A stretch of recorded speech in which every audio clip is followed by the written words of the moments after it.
It's a love story, baby, just say yes. Hello and welcome to the next episode of Matt and Todd Go to the Podcast, Go to the Movies. Yep. With special guests Tim and Liam. This is the podcast where all three of us went and saw a movie at our local Regal Cinema Theater, and now we're going to talk about it in the parking structure right next to our local Regal Cinema Theater.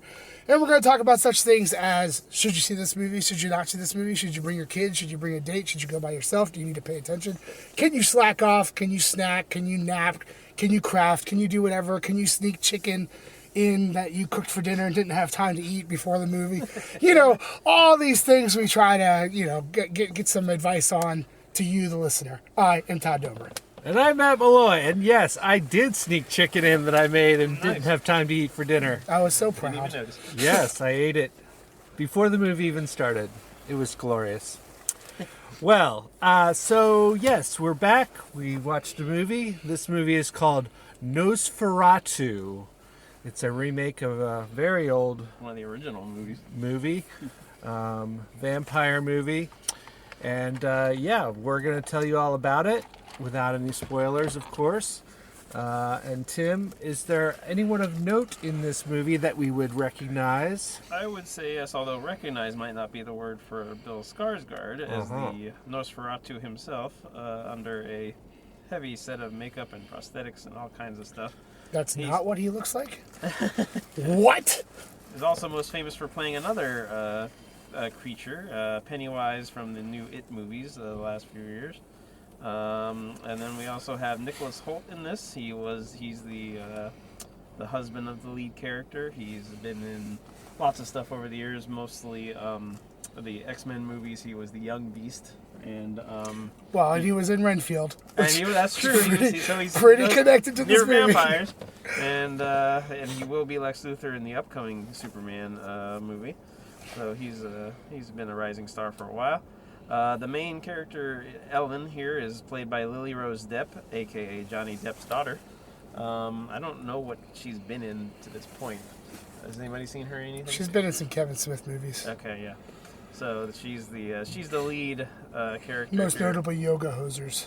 Yeah, there you go. And Tusk. And then her husband in this is Aaron Taylor Johnson, who, of course, we know from...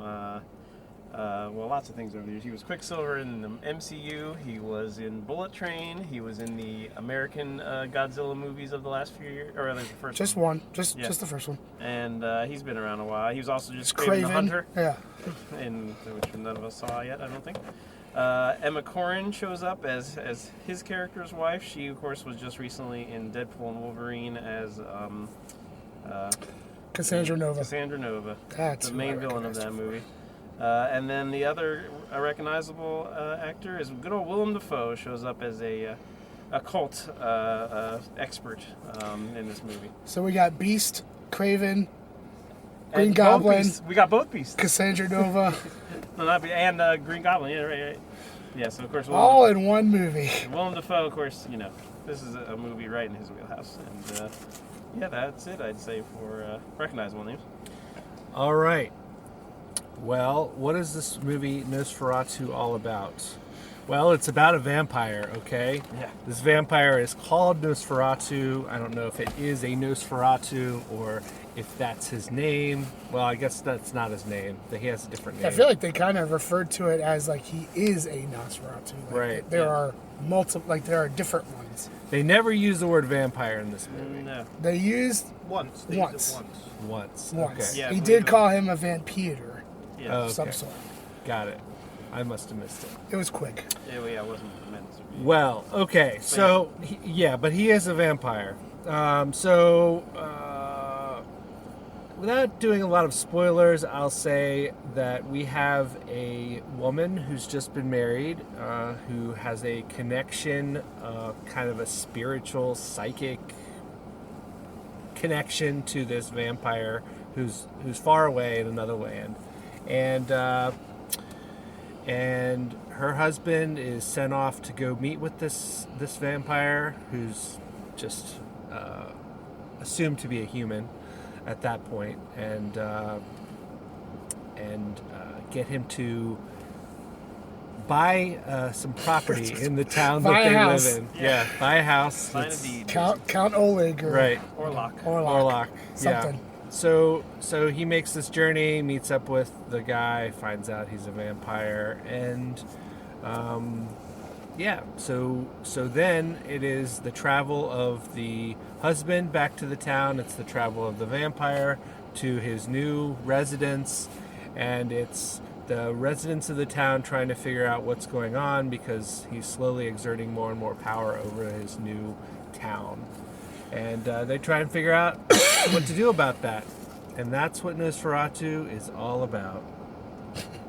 So, Just imagine the song at that point. That's what the movie's all about. Yep. Hey! I should start doing that. No, I should not. Well, Todd, I won't suck you dry, but tell me, what do you think about Nosferatu? That was a vampire joke. I got it. I got it. Well, I really wanted to like this movie. And that's not to say I completely disliked it, but it has some negatives. I will talk about those negatives now. The first one to me is the runtime. It was way too long. You are stuck. I mean, you're thrusted into this cat and mouse game of Nosferatu versus woman, and it felt like the entire movie was just a slow moving, like, progression of that story, but you really could have picked it up in places, I thought. I think it's way too long. You need to cut about a half hour out of there to make it high and tight, I think. And then I liked the look of the Count.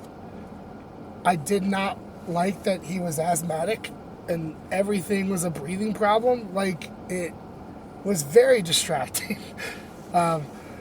It's like every shot of like scary darkness would start to inevitably go into like, and it was like, okay, like I fear not having my inhaler right now, like not the demon that's coming, and but I like the look of it. I also thought the acting was pretty good in areas, but I had a hard time getting behind Lily-Rose Depp. Like, I think a lot was asked of her, and I'm not sure if she delivered in a good enough way to kind of carry the movie. I mean, there are scenes where she is supposed to be like yelling, then upset, then crying, then convulsing, then other stuff, and it was like, it's too much. You put way too much on this person to be able to do all that effectively, I think. I could be in my own camp there, but that's how I felt. The good things about this movie is that I liked the shots of this movie. Like, besides it being too long, I thought they did a really, really cool job of blending a lot of old cinematography with new cinematography. A lot of the beginning of the movie are these like longer shots that just kind of almost like cut between people talking and stuff like that. Not a whole lot of transitions because you couldn't do a whole lot. But then, like, every once in a while, like, you'd be, like, you'd come on a very scenic site, like, that you were like, okay, that's kind of cool looking. And I like, the director of this movie has done some other movies, like The Lighthouse and The Northman. I think this is, like, his 5th or 6th movie. And I think what I like about his movies is that I think he lights nighttime well. Like, I feel like the nighttime where you can't see anything is done really well, but you can always still see what he's trying to make you see, and that's either through like bright moonlight effects, like, or whatever. But I really thought there were some definitely scenes in here that were just visual treats to me. I was like, okay, that's cool. And even like a lot of like the Count kind of lurking around, and a lot of like the finger point shadow that's famous from the first movie. They really tried to like blend that stuff in a lot, and I thought it was a nice callback. I mean, kind of like my problem with the Batman movie, where you could like eliminate half hour of Batman walking, and that's a better movie. This movie, I think you can eliminate a half hour of the Count pointing or the silhouette of his hand doing something, and then you're back to a nice high and tight movie. So I would say if you wanted to see this movie, go see it. I think it will be better to see it in theaters if you wanted to see this movie. Obviously, if this movie didn't interest you at all, I'm not going to say go out and see it. I don't think it was good enough to warrant a following like that. But if you like the other movies the director did, or if you like the people in this movie, or you're just looking for a nice kind of creepy movie that delivers on creepiness sometimes, even if you do hear someone struggling to breathe often. And some weird, like, biting people with sexual stuff. Like, we crossed some lines here and there. We were jumping over this fence of whether or not it is actually sucking blood or sex. And, it got intense at times in that area. So if that's not your bag, maybe don't see it. But otherwise, this was an average movie. I thought it was, I don't know, I'm not going to say great. Maybe I'll say good, but kind of teetering on good to eh. So, or eh to good, however you would rate that. So, that's me. Tim? You were just saying about it being somebody's bag or not. I can vouch for it not being my bag. It's not Tim's bag. I'm with you in that I can appreciate the acting of some of the characters. I agree the cinematography was wonderful. It felt like an old-fashioned movie, and I think that's the vibe he was trying to go for, with long shots and, focus on dialogue or focus on a mood or a scene or establishing, the various, old type, architecture, and then, the walks up to the room, or just keeping close on a person's face as they react to something. I thought all that was really well done. So it's not like it's a bad movie. I don't think it's a great movie. I think it's the kind of movie that award people will love. I can see the director getting nominated and maybe some cinematography awards. The subject matter is just kind of depressing and not my cup of tea. But I can. That doesn't mean I'm gonna dump on it or say it's a horrible movie or anything. I don't think that. I don't think it's a horrible movie. I didn't sit there regretting seeing it. It's just not something I don't think I'd ever revisit or want to see any more of that style of movie. Well, it felt like they kept out a large piece of the story, which was right. Apparently this girl's first run-in with this evil spirit, yeah. Which seems to be a thing that they kind of just glossed over in the beginning. And you're like, okay, yeah, I guess so. Yeah, there's a lot of just, all right, this is unpleasant, and we're not even implying like a lot of his going after kids. We see it in the movie, and we also, the whole relationship from the beginning is the idea is that she was much younger, and it's just, I don't know, there's just ickiness, and not in the way that they're trying to do, I don't think. So for me, it's just not a movie that I enjoyed, but I'm not going to knock it too heavily because of that, but I also am not going to recommend it. Like I said, I think it's like Todd said, if it's something you as a viewer had an interest in, then it's probably for you. It's just not for me. Not for Tim. Liam? NFT. It was very intense. That's a good word. And I think this movie is going to be really good for people who, not say know what they're getting into, but want that very specific gothic horror. There is no hero, there's no knight in shining armor. It is very heavily steeped in allegory, while not being very overt with the specific metaphor it's trying to portray. And weird to say for a one-off movie of a remake, but it is very dependent on the lore of vampires, especially the old real-world lore from when people believed vampires were real, as well as a lot of biblical reference and metaphor. So it's you have to be paying attention to catch everything, to understand everything, to know where it's going, and it is very intense. But I think if you like gothic horror, if you're comfortable without clear good guys and bad guys, and seeing a true monster both morally and physically portrayed on screen, I think someone will enjoy it. It's definitely not something I'd recommend anyone show their children if their kids are like, ooh, fantasy vampires. I'd say definitely someone has to be older than 17 to see this movie. Because it is very graphic and very emotionally intense. And it's very difficult to watch at points, but I think it's intentionally difficult.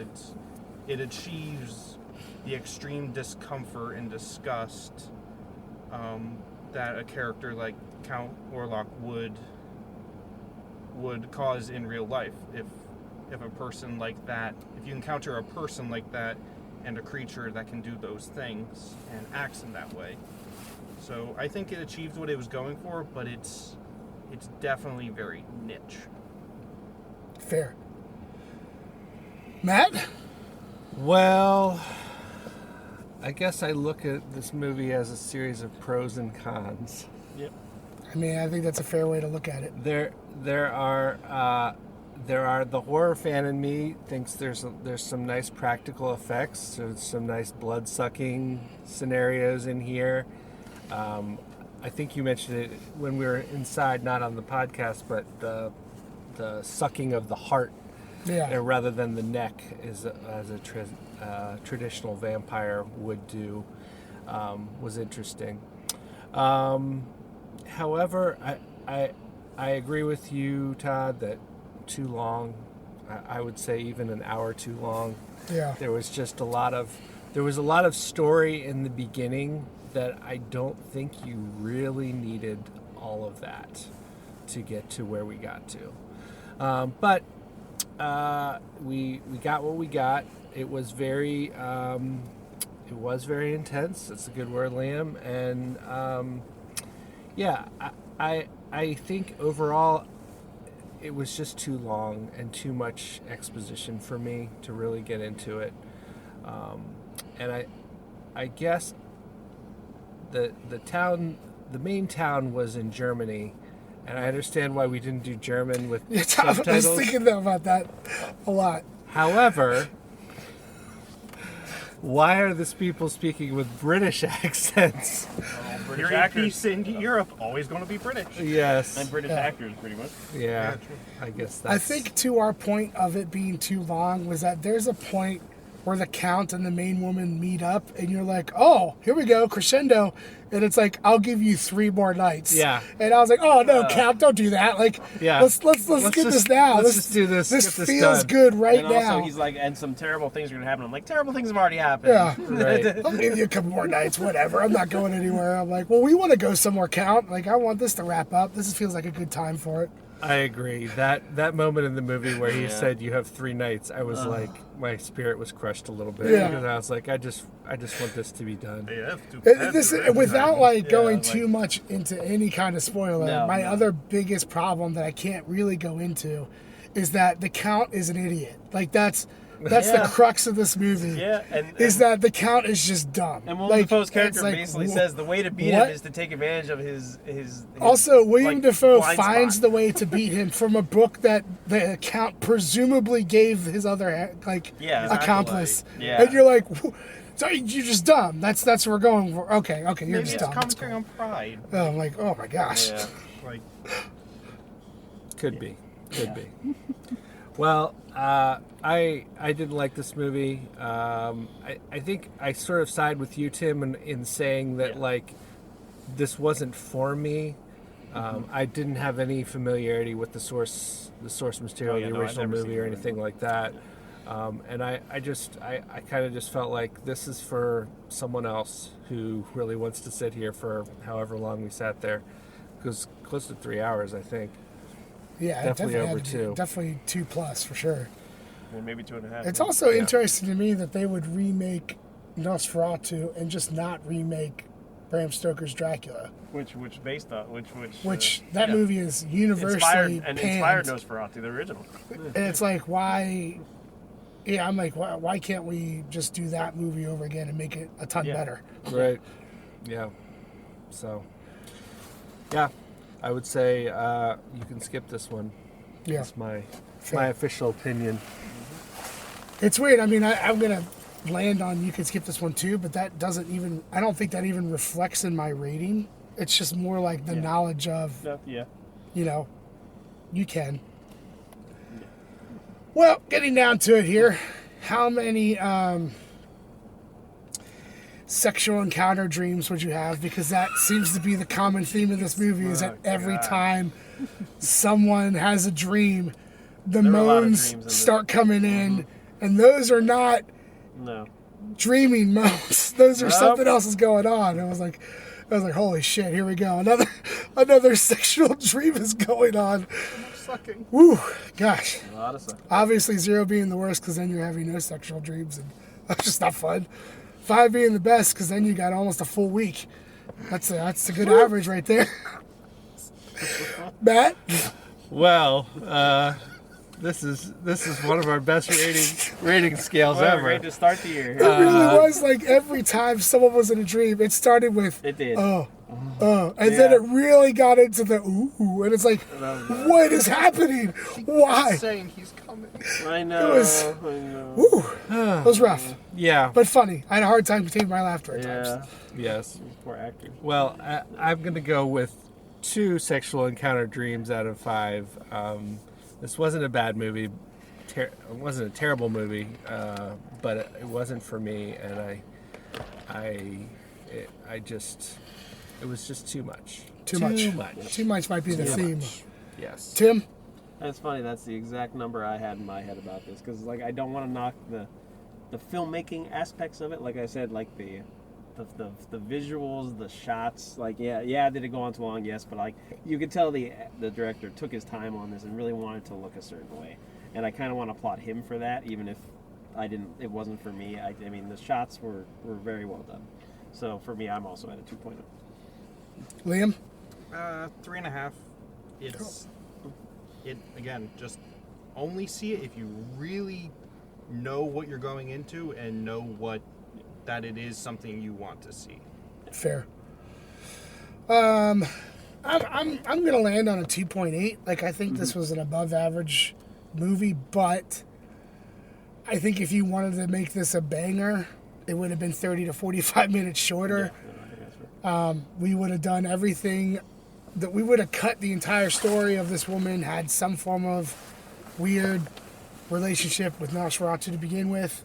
Like, there are simple ways to make this a better movie, and that's sad to me that a couple of small little tweaks could have made this much better, in my opinion.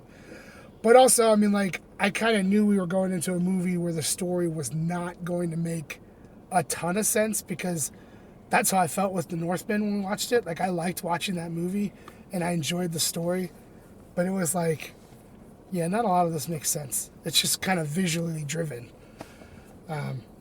So yeah, that's what I would have done. I know we all come to the podcast for how would I, Todd's segment on how he would make this movie better. For Fast sure. forwards to it. So For sure. Okay. Well, any other thoughts before we conclude? Buzzsprout has still not given us our year in review, and it's really ticking me off at this point. No. I apologize. We should change hosting services. I don't know about that. Whoa. In- Throw them under the in, bus there. To what? This one serves us pretty well right now, except for this small area. All right. Fine. We won't change. I mean, now if we find a service that guarantees me that year-end review, I'd be open to Might it. be worth it. Yeah. We just want to hold them, to the standards they've already set. Yeah, we've been using you for 5 years at this point. Like, I Come wanna on, know. Buzzsprout. Yeah, Let's go. every year you've done it. I have to go back and see. Maybe they did send it. No. See, I You would've checked. I noticed. checked spam. I've been looking. You've been looking for Yeah. it. Okay. Every time that Monday email comes around of our weekly review, I'm Mm-hmm. like, is this the one? No, it's not. It's not the one. Well, too bad. Well, that's going to wrap it up for this episode of Matt and Todd Go to the Movies, where we reviewed the movie Nosferatu. And we gave it an average rating of, let me consult my notes, 2.575. Yes, so just slightly above average. Some of us think and some of us don't think, but it all averages out to slightly above average. So see it if you know what you're getting into. I think the consensus is only see it if you know you want to see this movie. Right. And you know what kind of blood-sucking sexual encounters you're getting yourself into. Not That's a first right. date movie. No. It's not a first date I don't movie, agree with that. unless you're both really into gothic horror. Well, yeah. So thank you for listening to our little. Well, why do vampire movies have to be overtly sexual? I'm falling down a rabbit hole always here. I'm been- thinking about Interview with a Vampire, that's always Bram been- Stoker's You want the real Dracula. answer or the funny answer? Well, I don't know. Gosh, now you got me scared. Real answer is the history of vampirism is a way to demonize sexuality. Yeah. Like Okay. the allegory. I'm Thank with you, you. Church. Yeah, I'm the with allegory's you. always been there. Yeah. Funny answers because they're always sucking something. Yeah, I'm with you. I mean, Great. even our modern day authors like Anne Rice, her vampire stories are so sexually driven. Yep. Yeah. It's like, That's just always been kind of the undercurrent. Okay. not until I make a movie. No, no. Celibate vampires. That should be the title These right vampires there. don't care about sex. They're not making dumb moves because they're thinking with their, who's down there. They're thinking with their Right. brains up top. You Yes. vampires. There you go. Ah, These vampires. Thinking Oh, with the down lows forever, instead of like- the up tops. Oh my god. all right. On that note, Why are you going to throw away eternity for a woman? I'm just saying, like, you put yourself in your own situation. Theoretically, you had thousands of years of good living until you I don't lost know. all your senses. he was pretty asthmatic, Todd. That's Yeah, true. wait This on is it. the first. This is one of the first one that paints vampires as like, well, why would you want to be that? Because German Darth Vader. you look bad and you're asthmatic and. He skipped leg day. We saw that at the end. He had these little twigs It's true. for legs. Spoiler alert. Yeah. Wait for it. Yeah. Wait for it. It's the final scene. It's great. Well, it's something. It's something. Scrawny legs and scrawny butt. Just exactly what you wanted to see for a vampire movie. And on that note, we'll thank all viewers and listeners. Viewers, we don't have any viewers yet. Maybe one day we Who will. knows? One day. We'll thank all our downloaders, subscribers, and listeners to the old podcast. And we will see you next time. Da da da da Da da da da da. da da da.